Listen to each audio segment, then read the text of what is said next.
Haya, leo umenishika lakini wanasema mgeni njoo mwenyeji apone, ndio?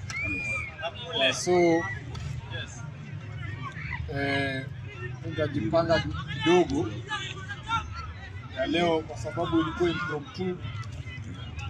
Nitawachia 20,000. Hiyo ni nyinyi mtajua vile mtaitumia.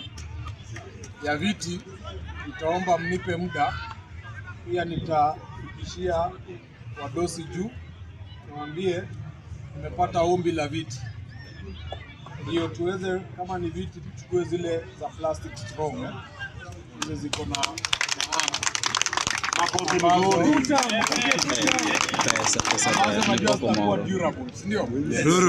na ikiweza pia ukipata hema inaweza kuwa pia sawa zaidi. Sio ni Mungu.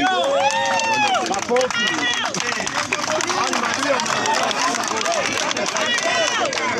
Ndio. Yes. So kile mtafanya na hizo nyinyi wenyewe mnajua. Ni sawa? Yes. Yeah, so hizo kidogo tu tutaona vile tutasonga na ombi lenyu la State House. Yes. Hiyo video simu yangu imechukua kabisa. I think kesho naweza onana na yeye pia rais. Na pia tutamjulisha rafiki yetu Daktari Raymond Omolo kuwa Super PS. Mwambie bunge la wananchi ya hapa Embakasi East imeniomba ama wanataka wakutane na rais apange hiyo maneno. Ndio. Salimia tu hivi. Ndio pia ile wakati tunapanga kama ni vikundi zingine viende kumuona rais, tujue pia pande yenu umealloketiwa slots kadhaa ili mweze kufika. Ndio. Yeah. Na rais ni mtu wa kusema na kutenda. Amepatana na wazee wa nyumba 10, amepatana na CHPs, na juzi tumepatana na wale ndugu zetu wa kutungia na tukawabadilishia jina. Tukasema msiwaite watchman, PSO. Sasa mnafaa muwaite private security officers. Sisi wao. Ona mkorada.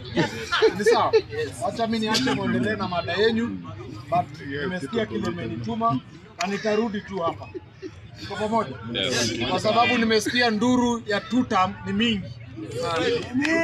Ni tu watu kupiga 2 term tena. 2 term. Hiyo swali moja tu. Haya, oda. Mheshimiwa, Yes. umeeleza hapo vizuri. Ofisi ya bunge kuna kitu na haja. Sisi kama Fourth Estate, sisi pia tuko na ombi, hata sisi tuchome kitu nyumbani. Tafadhali.